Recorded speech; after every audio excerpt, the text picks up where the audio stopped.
Estatuko herri eta komunitateetako pensiodunen plataforma eta mugimenduek gure babes eta elkartasuna irmoa adierazu nahi diegu Jesus Galban eta Manuel Barber metalgintzako lankideei. Jesus eta Manuel metaleko bi langile oso kalifikatuak eta esperientzia handikoak duela egun batzutik Navantia, San Fernandoko garabi batean gotortu dira. Eta lan egiten eta eginkizun sindikalak betetzen egon beharko lukete.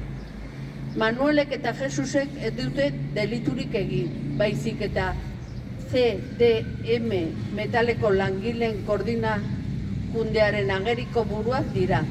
Persona horiek beren eskubideak defendatzeak gain langile guztien eskubideak defendatzen dituzte.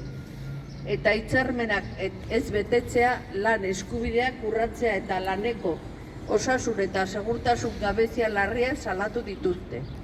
Beste behin ere egiazta dezakegu patronalak eta badiako enpresa pribatuek langile hotzanak besterik ez dituztela nahi.